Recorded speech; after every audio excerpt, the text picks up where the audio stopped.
Hi, everyone. My name is Ellie. I'm your host for the next hour here at KGRA. Thank you for joining me for the very first episode of Human Ascension. This might be the first time we've met, but I have been around for a little while on YouTube, where I have my own channel called Ellie Dreams Down Under. I'm going to share more about that with you later on in the show. Something is happening to us. There is an energy shift. Friction between us humans is at an all-time high. There's a lot of hate and division. Politics has gone crazy. And not just here where I am, which is Australia, by the way, or wherever you are. It's happening all over the world.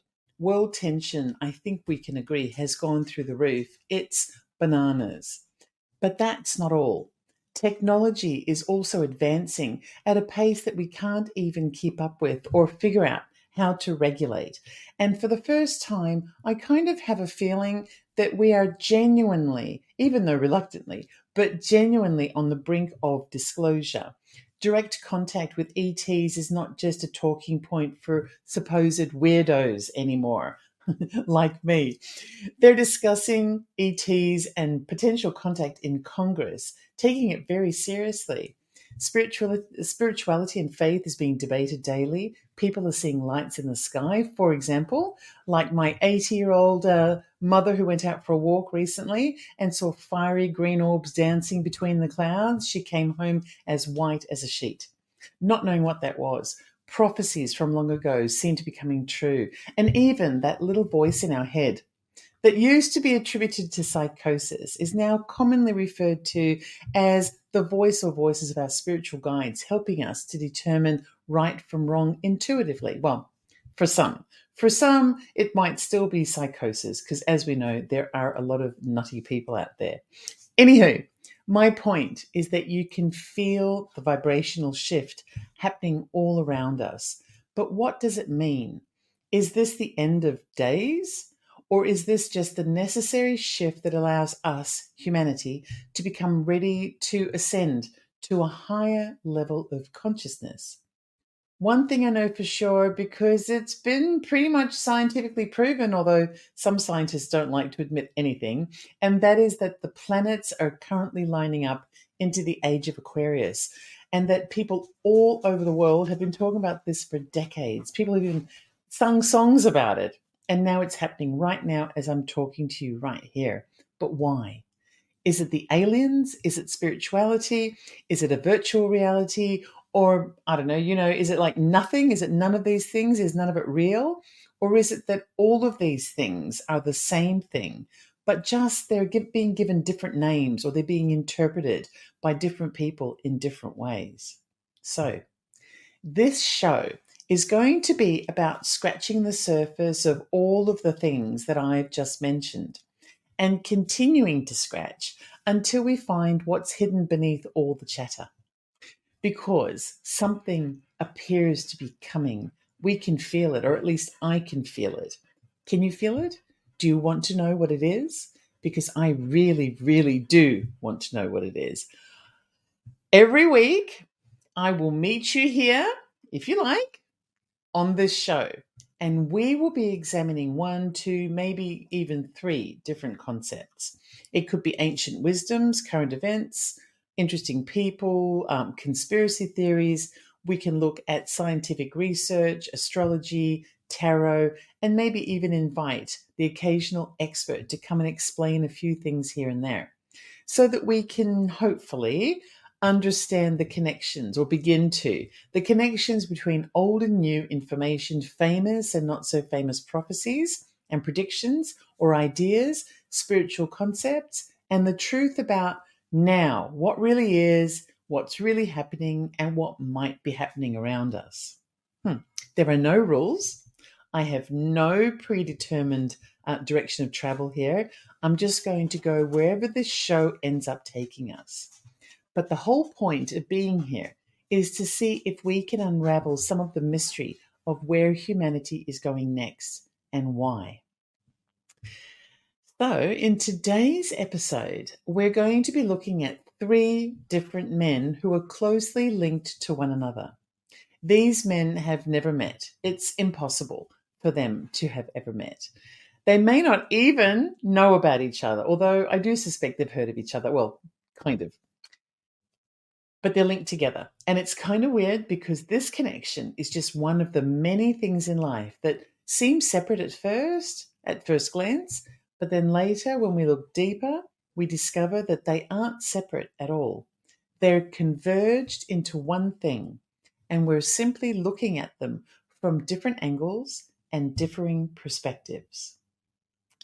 Are you curious? I am. I'm really curious, and that's the reason why I'm here. So, next question. Are you ready? Okay, so here we go. In around 428 BC, a man was born who would later be remembered as a profound ancient Greek philosopher.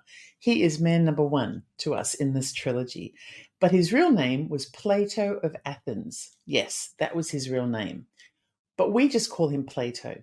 Plato lived to be 80 years old. Throughout his life, he wrote philosophical texts about justice, immortality, the soul, and a concept that he called the good.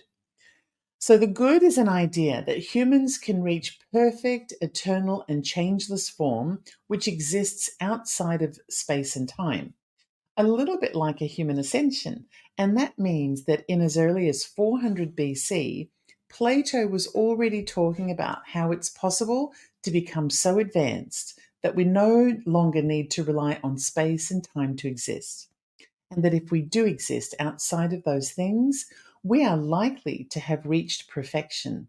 And yes, I know some people believe that they have already reached perfection, um, like some people I went to school with, for example, but anywho, I digress. So, anyway, Plato also wrote about abstract entities that he claimed were the foundation for the material world, but not accessible in physical form. Plato was one of the early philosophers to question the nature of reality and to explore the idea that something beyond this material existence on earth exists. One thing Plato wrote about, which only at the time played a minor role, was an ancient civilization dating back to around 10,000 BC that he believed was located in the Atlantic Ocean. Plato described the civilization as great in size but also in influence. In fact, he claimed it to be a technologically advanced society that consisted of a series of islands that were formed in concentric circles. The civilization Plato was referring to is now known as the lost civilization of Atlantis. Now, Plato only made brief reference to Atlantis, as I said before, in two of his philosophical works. But somehow the legend of Atlantis is an enduring Plato legacy. His description of how Atlantis was lost is that it suffered a catastrophic event in around 9600 BC that destroyed it entirely. The cause of the destruction of Atlantis is not known for sure, but there are explanations and theories, which include self destruction due to war and also natural disaster. There is a possibility that it may have actually been a combination of both of those things and perhaps even a divine intervention of some kind. Now, the reason why I say that is because there is a link between this idea of Atlantis and also the great flood that appears in the Bible in Genesis, the one with Noah. Oh, Noah and his ark.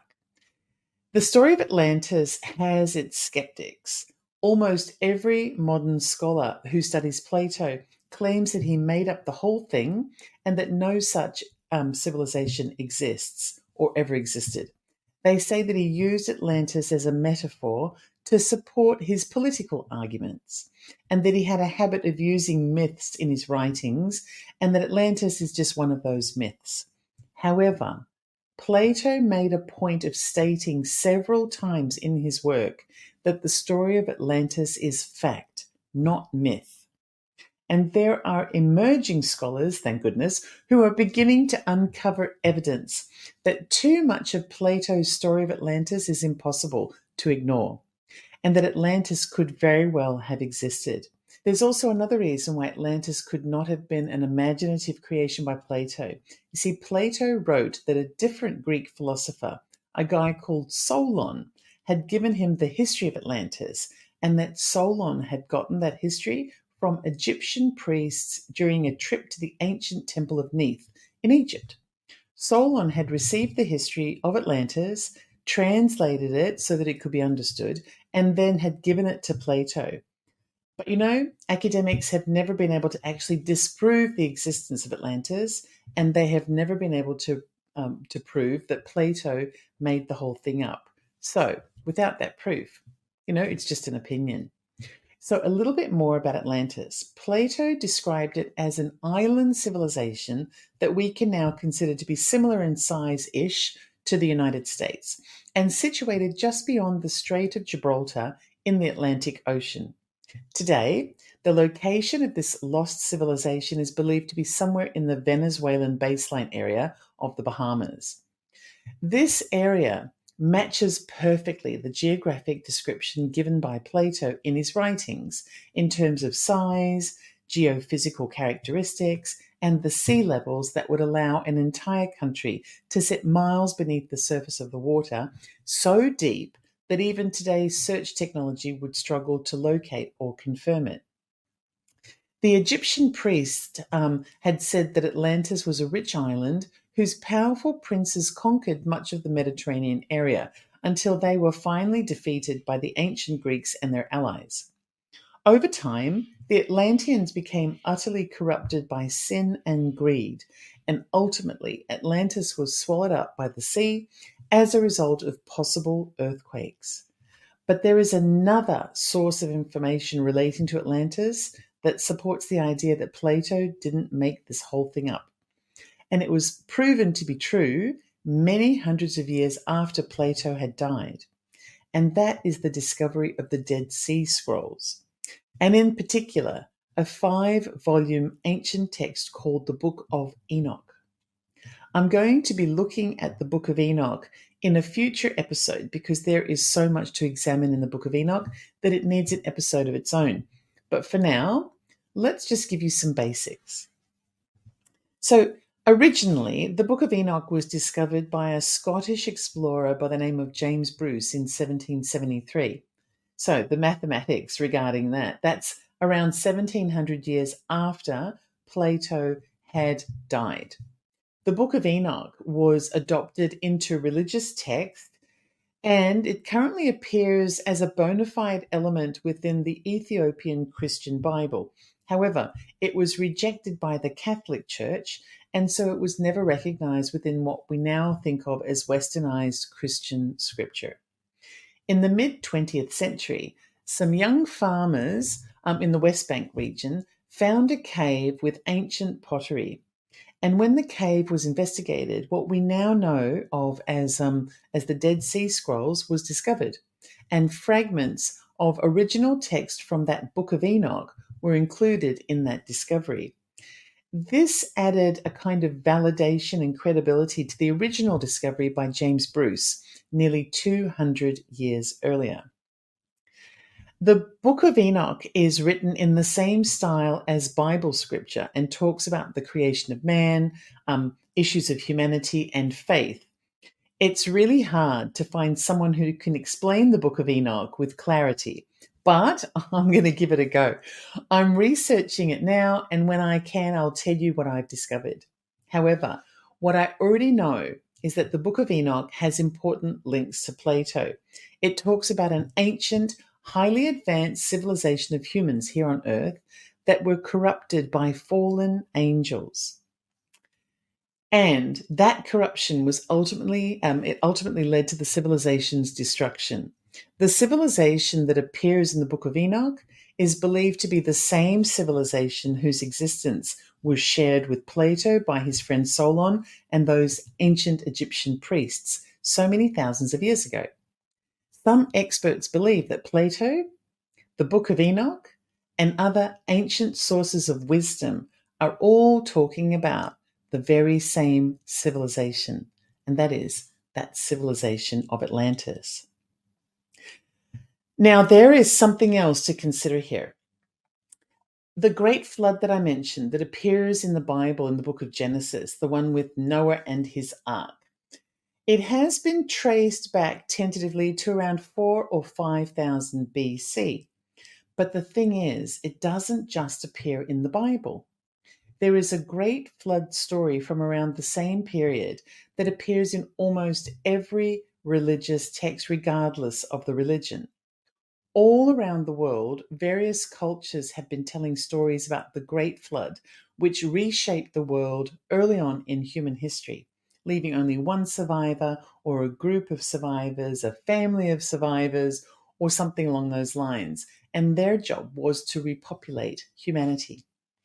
Even though the stories come from different religions and the timescales differ because they don't have actual proof, so the timescales, might differ by 1,000 or so years, they all include certain similarities. For example, those similarities are a divine warning that was given before the flood occurred, instruction that was given to build a vessel that could survive the flood.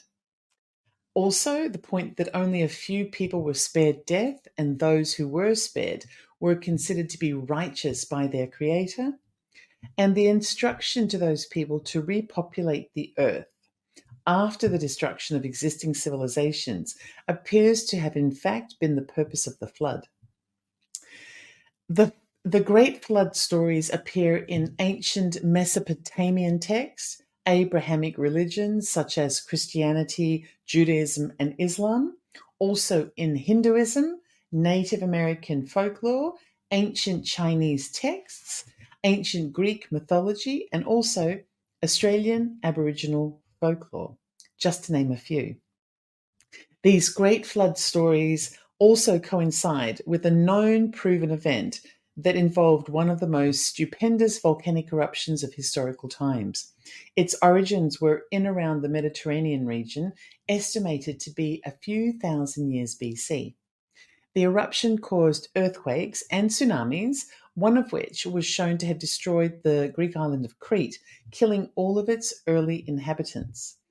Some people believe that the Great Flood that appears in biblical texts from around the world, and the destruction of Atlantis described by Plato, and the corruption and demise of civilization described in the Book of Enoch are all pretty much the same historical event.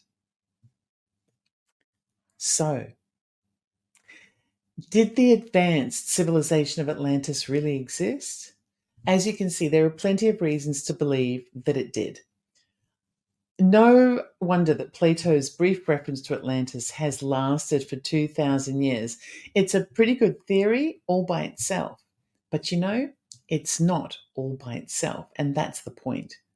So let's move on a little. I'll talk about Plato again in the future, but for now, it's important to know that the life of an ancient Greek philosopher was no walk in the park. Sounds like you kind of sit around pontificating, but no. Being smart and curious enough to discover new realities put you at risk of making powerful people very uncomfortable because it interferes with the status quo, the current world order. And we wouldn't want to interfere with the current world order, would we? Just ask Plato's mentor. His name was Socrates. He was tried and convicted of corrupting the youth and disrespecting the religious status quo. And his punishment for these crimes was a deadly hemlock cocktail administered by the government. If you want to take a look at this topic further from a spiritual perspective, check out my bonus extended episode on Atlantis at Ellie Dreams Down Under on YouTube. I'll be using my 35 years of experience in tarot to ask a number of questions. For example, did Atlantis really exist? And if so, what happened to Atlantis and why do we need to know? How does the story of Atlantis fit into the bigger topic of humanity, the human experience, and our ascendant shift in this age of Aquarius? So let's move on to man number 2 in this trilogy. So you may have heard of man number 2, but bear with me because there's going to be a connection. Edgar Cayce was born on March 18th, 1877 in Christian County, Kentucky. His mother's name was Carrie and his father was Leslie, and they were both farmers. From around the age of 10, Edgar attended church. He became engrossed in the Bible, and despite being a child, he had read it from cover to cover around a dozen times by the time he was, 10. He had also become an obsessive prayer, and Edgar was a really sensitive young fellow who had an empathic tendency to feel so much of the pain and hardship that he witnessed in other people. He had been praying over and over again for the power to heal people who needed healing, especially children. Now, when Edgar was 12 years old, he claims that he was visited by a woman with wings who told him that all of his prayers had been answered. Now, remember this woman with wings because we're going to be hearing about her again a little bit later in the show. Edgar's family were not well off, and he ultimately could not afford to continue with school, despite being one of its best students, or possibly even its best student. And so he focused on working. He was an insurance salesman with his father. They opened businesses, and kind of it ticked along for a bit, and then it may have gone broke and things like that. But at one point, Edgar lost his voice. He got laryngitis. It was really severe. So he had to leave the insurance game and he became a photographer. His speech was gone for around a year, but a traveling hypnotist came to town shortly after and claimed that he could heal people. Edgar was desperate and decided to give the hypnotist a go. He underwent hypnosis, and as a result of that, with a couple of sessions, of course, his laryngitis was cured. It was during that time that the traveling hypnotist convinced Edgar, after talking to him for all that time, that he may actually have clairvoyant abilities and that he should use those abilities to try and help others. Because, you see, since the visitation by that woman with wings, Edgar had begun to develop new skills that he couldn't explain. Suddenly, he could memorize an entire book just by sleeping on it, and that could be one of the reasons why he was so good at school. He figured out how to cure his own illnesses and ailments in a dream, and then he applied that dream technique to be able to determine how to heal other people. The instructions he gave people that had derived from his dreams appeared to be working. Before Edgar had completed his teenage years, he had begun to notice patterns of thoughts that he didn't quite understand. But now the hypnotist was confirming to him what he'd wondered all along, and that is that he might be clairvoyant. Now, Edgar was, as I said, a devoutly religious man, and he was initially really agonized by these strange thought processes and sensations and abilities that he had that no one else seemed to have. He was uneasy, not knowing if his skills had been divinely given to him or perhaps if they came from somewhere of a less savory nature. It took some convincing and considerable time, but after persistent encouragement from a second hypnotist who had become a friend of Edgar's, Edgar began offering free healing sessions to the local townsfolk. His healing sessions proved to be so successful that he began to appear in newspapers, which then caused widespread interest from all over the country. Edgar's method of healing was self-imposed hypnotic trance, which included clairvoyance. His trance state was very much like a deep sleep state, during which he would be able to see the entity that was causing the illness in either himself or the other person. He would then receive messages about how to treat the illness or find a cure. By the time Edgar was around 40 years old, his healing and clairvoyant ability had made him quite famous. During his life, healing others, Edgar lost businesses, quite a few, in fact, and spent most of his time struggling financially. But he always refused to take payment, regardless of how famous he became, other than perhaps a small donation here and there to help him and his family survive.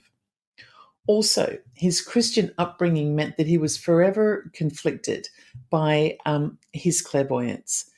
Edgar Casey did appear to discover a few things to be true, however, and these truths came to him over his life of healing.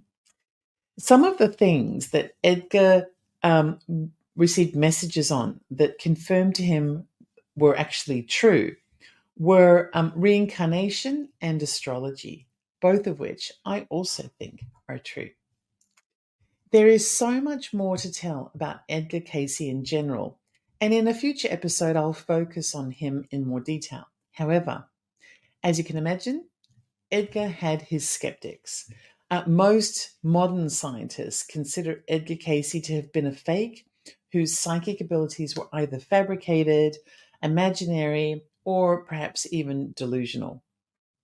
They point to the many instances in which Edgar suggested homeopathic or diet focused remedies, like there's something wrong with that, rather than approved medicinal treatments. Because, we mustn't rock the boat and disrupt the world order. It's that pesky world order. And people can't make any money from homeopathic and diet based remedies. So, you want to maintain the status quo. So essentially, the scientists mocked Edgar Cayce because he found medical remedies outside of that status quo, outside of the current order of things. They also mocked the manner in which Edgar's success was documented in newspapers, affidavits, anecdotal stories, testimonials, and books, rather than with the use of empirical scientific analysis. They attributed the content of his trance readings to books that he must have previously read from authors such as, Carl Jung and Helena Blavatsky. And by the way, I've done some research on Helena Blavatsky. She was also a renowned psychic, and she's the founder of the Theosophical Society that has libraries all over the world. I'll talk about her in a future episode as well. So scientists called Edgar Cayce a fantasist who was making the whole thing up for attention, notoriety, and fame. But the fact remains that Edgar did get a tremendous amount of fame, even while he was alive. But he never used that fame to acquire wealth. Instead, he and his family lived quite modestly, and at times they really struggled. It was only later in life when he did find benefactors to donate significant amounts of money for his work that he accepted that money, but he accepted it for a reason. Edgar put that money into the creation of a holistic hospital and research center. Edgar Cayce founded the Association for Research and Enlightenment in 1931 at the age of 54. It was a non-profit organization dedicated to exploring spirituality, psychic health, and other psychic topics. Edgar's organization is now called ARE, or Edgar Cayce's ARE. It is still operating today, and it's still a non-profit. Edgar Cayce died at the age of 67. He was survived by his wife Gertrude of 42 years and 3 children. Unfortunately, all of them have since passed as well. So here's a little something about Edgar Cayce that makes him relevant to you and me today. In 1933, Edgar claimed that ancient citizens who had survived the catastrophic destruction of Atlantis had stored the surviving Atlantean records in 3 different secret sites around the world. Those 3 sites were, firstly, the Bimini region of the island of the Bahamas, the Yucatan Peninsula, which spans southeast Mexico and adjacent portions of Belize and Guatemala, and the site of the pyramids in Giza in Egypt. Specific to Egypt, Edgar claimed that what he referred to as the Hall of Records was a repository or a library of ancient Atlantean wisdom that was stored somewhere near the entrance to the right paw of the massive stone Sphinx, which is situated on the Giza limestone plateau. This claim by Edgar included an explanation that the Hall of Records would be discovered during a period of dramatic change in the world. Since he passed away, there have been claims that Edgar predicted that the Hall of Records would be discovered in 1998. However, this is not true. It wasn't Edgar who put a claim to that date. It was a number of his followers or fans who made a calculation after his death based on other predictions that he'd made. In particular, their calculations were based on his prediction that humanity would begin to experience massive upheaval in the second half of the 20th century. Well, yes, the upheaval predicted by Edgar has occurred, and it's still occurring and still evolving and exacerbating today. But the Hall of Records is still yet to be discovered. There have been attempts, however. In 1978, sometime after Edgar Cayce's death, the association he had founded went into partnership with an American scientific research company called SRI International. Using detection technology, they tried to find cavities or chambers in the bedrock beneath the Sphinx, but none were found. However, in 1991, they tried again. The association sent, this is ARE, the association sent one of its members, a man called Joseph, and I hope I'm pronouncing this right, I think it's Joseph Score, to do a geological survey of the areas directly surrounding the Sphinx. Score worked in partnership with an anthropologist by the name of Robert Scotch and a geophysicist called Thomas DeBakey, and also others. Now, Scotch was there to see whether the Sphinx might be older than originally thought. Score was there to see if any evidence of Edgar Cayce's predictions might exist. And Thomas DeBakey was there to authenticate and document any geological findings. Together, these three men and their team discovered 2 points of interest. Firstly, that the Sphinx is likely to be much older than the officially recognized date of around 2500 BC. In fact, Scotch, who to this day is still a university professor at one of those Ivy League places, he sticks to his claim that he has proven that the Sphinx dates back to 10,500 BC based on water erosion tests. Now remember for a moment what Plato said. Plato said that the civilization of Atlantis existed at around that time too. The second discovery, however, is even more interesting. They found a cavity fitting the description given by Edgar Cayce 60 years earlier. A huge cavity area was found, but with sonar technology, and appears to be in what looks like a man-made chamber. And guess where it is? It's underneath the Sphinx's right paw, just like Edgar said. Blimey. So, Edgar Cayce, a man who lived humbly, who never had the money to go vacay in Egypt, particularly at the time that he made this prediction, and who for most of his life was busy giving away free healing readings to anyone who needed one, had somehow identified a cavity in a specific location big enough to hold a lost civilization secrets from tens of thousands of years BC, and he did it 60 years prior to it being physically discovered by scientists. That's not bad for a fake psychic, don't you think? There will be more about Edgar Cayce in future episodes, and if you like your bonus content, just check out my channel, Ellie Dreams Down Under, on YouTube, where you'll find tarot card readings on Edgar Cayce, Helena Blavatsky, and a number of other interesting people.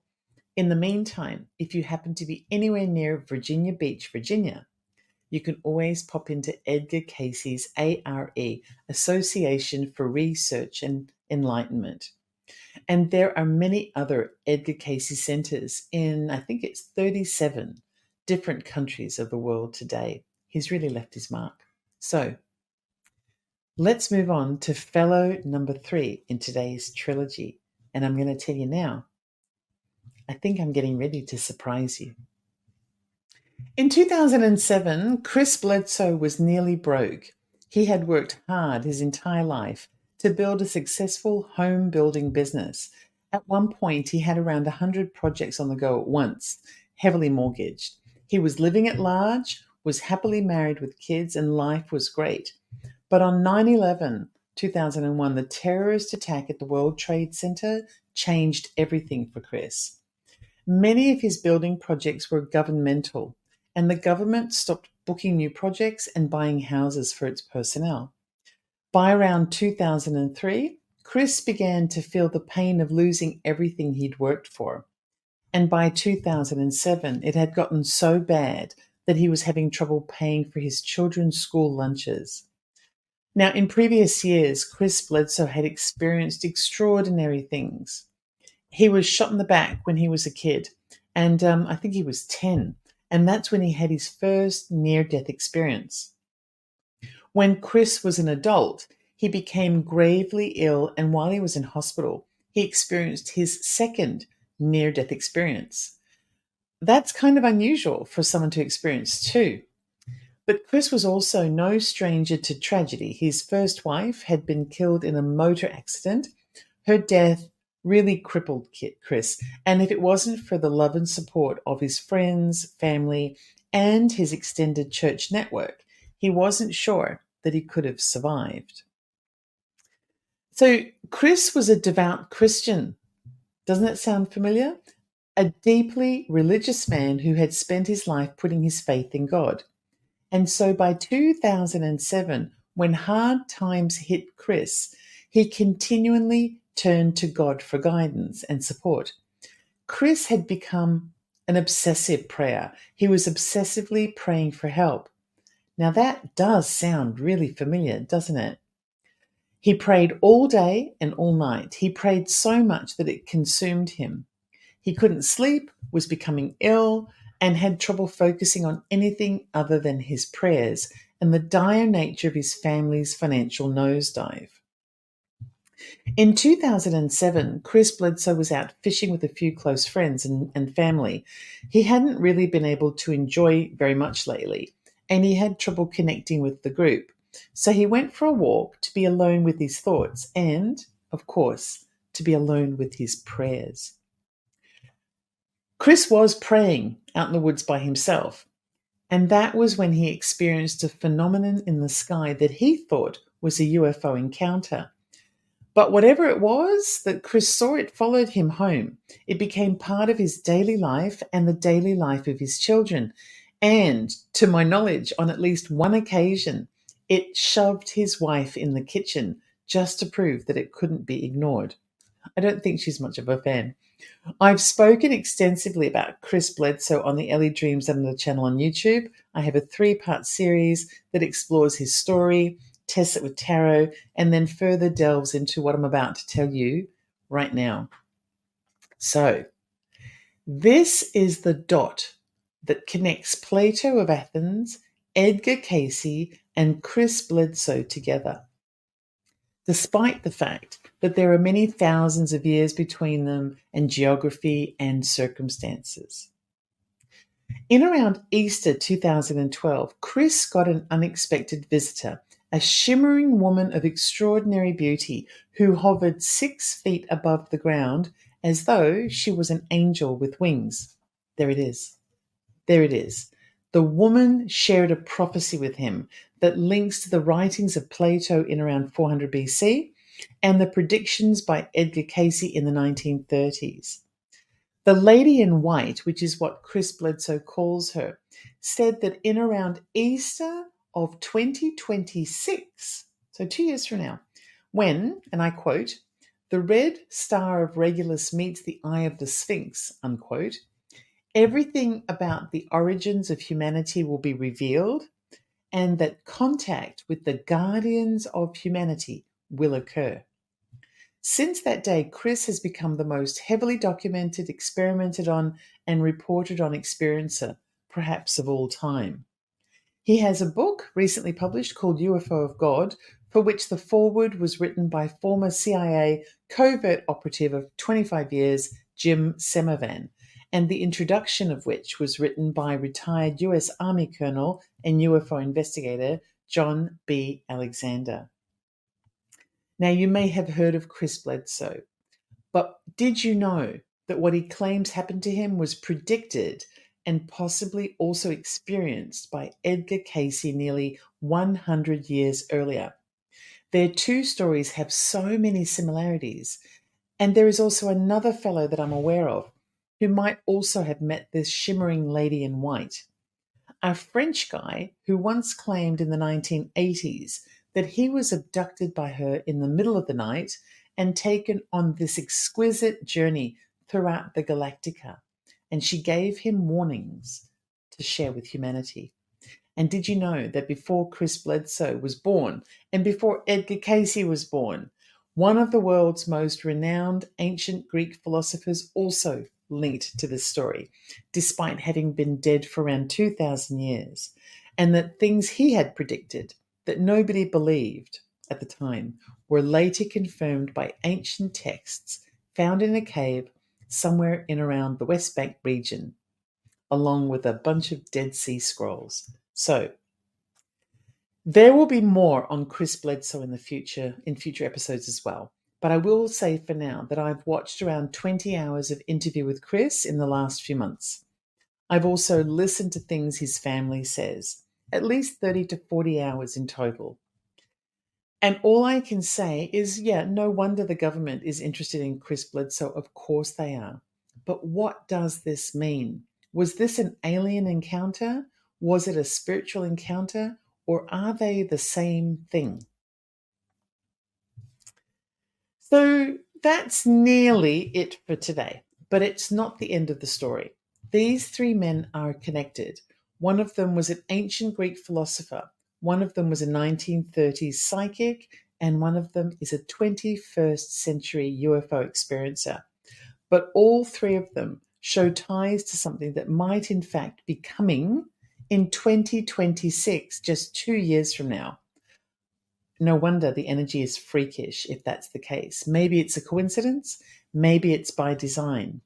In future episodes, we will be looking at many of the connecting features of the stories of these men. Some of our examinations will take us to other places and other topics. No two episodes will be the same, but they will all be attempts to discover more. I have no expectations of where our search is going to take us, but the underlying questions for everything are the following. Where is humanity going next? And what are the signs that we could look out for? And where are the clues that will help to guide us, give us reassurance, comfort, and a path towards greater wisdom and enlightenment? I really hope that you enjoyed today's episode, and I hope to see you again next week. We're going to go deep. Every week will be different. And I can tell you, actually, you know what? I can't tell you. I can't tell you where we're going to end up, but I can tell you that if you're willing, I'll be here and we'll get there together. So, as promised, let me give you a brief intro into who I am. In the early 1980s, a psychic told me that I would ultimately find myself talking to a massive number of people about a subject or subjects I could never have anticipated at the time. For the next 40 years, I went about my life. I'm born in Australia. I've traveled a lot. I moved to the US where I studied public policy at Georgia State University. I worked in television, the performing arts, and later I moved to the United Kingdom where I worked in central government and policing. I also did a postgraduate degree in policing under full scholarship at Canterbury Christchurch University in England. I'm very proud of the fact that I got that scholarship. I had to compete with lots of police officers to get that. I have always had a knack for landing some of the most controversial and impactful jobs out there. And while we're talking about knacks, I've also had a knack my whole life for finding the perfect parking space right outside wherever I need to be, even in the middle of town, even during a parade. It's a little weird, but back to the relevant stuff.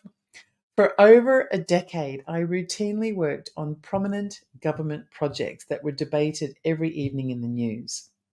I developed national policy and was an advisor to once-in-a-generation national governmental programs of change. When I finally returned to Australia after living overseas for 20 years, I was confronted with an unexpected reminder of a prophecy that I had seen on a religious pamphlet at a friend's house decades earlier. The prophecy appeared to be coming true, and this realization took me on a journey where my hobby of reading tarot cards became an intuitive complement to the analytical skills that I developed in business. I now have a pretty busy YouTube channel called Ellie Dreams Down Under, where I use the intuitive benefits of tarot and dream analysis, and also astrology is starting to appear on the channel as well, in order to examine a wide range of subjects from a uniquely analytical perspective. I cover lots of topics, depending on what's relevant. And that may include US politics, world affairs, the unexplained, paranormal phenomenon, spirituality, and recently have been increasing the amount of astrology readings that I do as well. No topic is off limits, and I have a pretty wonderful bunch of subscribers, many of whom found me early and have stuck with me in the 4 years that I've been on YouTube. I also have a tutorial podcast on how to learn to read tarot. It's called Meat and Potatoes Tarot. You can find it on all the podcast forums. I've got pretty good reviews when it comes to that podcast on Apple Podcasts so far, so I'm pretty proud of that. Plus, I have a book coming out later on this year. Pretty much the only book you'll ever need if you ever want to go from novice to proficient tarot card reader, and without all the woo-woo and filler fluff that so many other books have got. In my spare time, not like I have any, but anyway, in my spare time, I have recently discovered art and I paint for pleasure. The painting that you can see behind me, if you are watching on video, is based on a dream that I recently had. It needs a little bit of touch up, I think a bit of color change, but I'll get on it. I also have other art on the Ellie Dreams Another channel on YouTube, and there is always something else in production. It's just a new love that I found recently. I have a very faithful and loving dog, plus a very affectionate cat who spends most of her time hiding under the covers of my bed or chasing bugs in the garden, just in case you're interested. And my favorite food is ice cream, peanut butter cup to be exact. Actually, my local supermarket is starting to stock peanut butter cup raspberry ripple, which sounds a little bit like heaven to me, and it's very hard to resist. So, if you're interested in my social media, you can find me under the name of Ellie Dreams Down Under, of course on YouTube, like I've said, but I'm also on Instagram, Threads, Patreon, and I have a Shopify store. And that's pretty much me. I've experienced quite a few weird things in my life, but we'll talk about those as they become relevant in future shows. And I think I bring a unique blend of analytical skill and esoteric knowledge. So I hope to see you again. Thank you to everyone who's joined me today on KGRA's broadcasting platforms. I think that might include X, Facebook, Rumble, and pretty much all of your podcast forums. But the best place to hang out and chat with like-minded watchers, experiencers, and spiritualists, and of course, weirdos of the best variety like me, is at KGRA. Just go to live.kgradb.com and enter promo code Ellie for 30% off your subscription. And so, there it is. It's been a pleasure. Until next time.